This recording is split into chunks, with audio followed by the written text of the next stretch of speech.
Yeah, Kathleen Wynne, the Philpott, ingredient in all of this is really interesting because it wasn't until she was appointed to this job that we saw these numbers increase. So you got to think that there is some link, there is some cause and effect there. But does this surprise you that they're able to come out 9 months after saying we had 235,000 Ontarians don't have a physician? All of a sudden, we've cut that number in half. Does that sound reasonable to you? So I think it's more like 2 million Canadian Ontarians who didn't have so they have cut a particular list in half. So it's good news. Look, this is good news. And it may be a family doc, it may be a nurse practitioner, but it's a primary caregiver, and that's great. I heard Jane Philpott shortly before she was appointed to her role speak at a Liberal convention, and she basically laid out the team approach that was in the blueprint that our government had laid out. And I am not in any way taking away from what Sylvia Jones has done, what this government has done. But what I'm saying is that for a number of years, probably going back into the Harris years, there has been an understanding that the interdisciplinary approach is what needs to happen. So am I surprised that they've been able to have this success by actually implementing that model? No, I'm not. I think it's a good thing, and I think it's what needed to happen.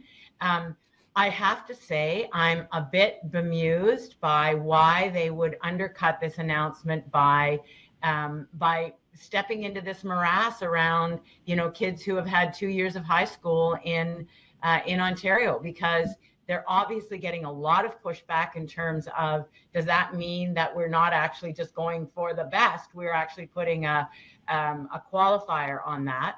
And, as an MPP, and Tim will have experienced that, I had lots of families coming in to me to say, my child has had to go, as John said, to Ireland or to Nevis, to where there are medical schools that would take these kids, and then they couldn't get into the list for the residencies when they came back. So I understand politically why they have done this, but I'm very concerned that practitioners are saying this is not a good idea, and it smacks of a populist sort of response to a problem. I'm not sure it's the right response, but look, it is what it is. I think, the other thing that could have happened is the number of residency spots could have been expanded, and then part of that problem goes away, but that costs money. And there has been, there's been a reluctance, to be fair, on the part of this government to make the kinds of investments in healthcare or education that are actually needed. So I'm not surprised that they've been able to cut that list in half, but it's not the whole list.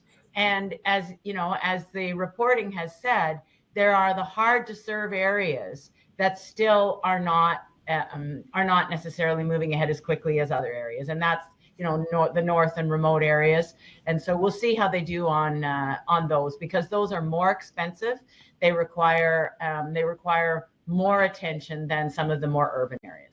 Yeah, that's the risk, right, Keith? I mean, as soon as you come out with an announcement like this and everybody's, oh, this is great, and we exhale and we're breathing now and we think that we're fixing a problem. And again, not to diminish, the success in this case, but, the same week we've got a Burlington family who's got a meeting with the health minister next week because the 16-year-old son died after a long wait in an ER. Now, we don't know the connection between the two and the specifics in terms of what was a cause and effect of that, but we've got bigger problems in the ERs and in the actual functioning of hospitals that go beyond just this part of the story. Absolutely. And I think part of it, like all of it, seems to be staffing, doctors, nurses, all the staff levels. And one thing we could look at here is residencies. I have a friend who just completed a residency as a young doctor.